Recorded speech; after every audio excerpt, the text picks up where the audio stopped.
ایک پولیس والا ہے جس کو گورنمنٹ نے کھڑا کیا کہ آپ کیا کریں، فلاں علاقے فلاں ملک یا کوئی بھی جگہ پر کھڑے ہو جائیں، وہاں پر آپ کو ڈیوٹی دینی ہے اور جرائم جو ہے آپ کو وہ پکڑ کے جرائم کا خاتمہ کرنا ہے، معاشرے کو پاک رکھنا ہے تاکہ جرائم آگے نہ بڑھے اور ماحول جو ہے نا وہ اچھا گزارا ہو اور تاکہ عوام کو اور لوگوں کو تکلیف نہ پہنچے۔ اب وہ پولیس والا کیا کرتا ہے، ڈیوٹی روزانہ دے رہا ہے، کیا کہہ رہا ہے، ڈیوٹی روزانہ دے رہا ہے، لیکن کیا وہاں پر شرابی روک نہیں رہا، برسانوں کے لیے روک نہیں رہا، کوئی اور بھی جیسے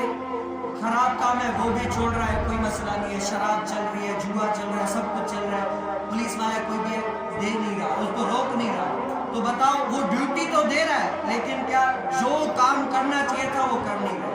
اور ہم سے بھی یہی مثال دے کر ہم سے، مولانا صاحب آپ کتنے سالوں سے امامت کر رہے ہیں، بیان کر رہے ہیں، یہ وہ آپ کی مثال بھی وہ جو ملک کے کہیں سپاہی ہیں، ملک کی حفاظت کرتے ہیں، آپ کہیں لوگوں کے ایمان کی حفاظت کریں، لوگوں تک دین پہنچا رہے ہیں اور ان تک کتنا دین پہنچا رہے ہیں، آپ کے پیچھے بیک گراؤنڈ کتنا ہے، آپ کے پیچھے کتنے لوگ چلنے والے ہیں،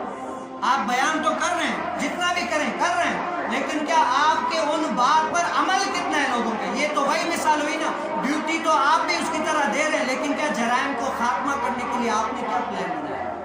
کیا پلان بنایا؟ حضور علیہ السلام کی سیرت تو ہمیں یہ پتہ چلتا ہے کہ حضور علیہ السلام نے جب یہاں پر فتح پالی تو وہاں کا ذہن بنایا کہ اب یہاں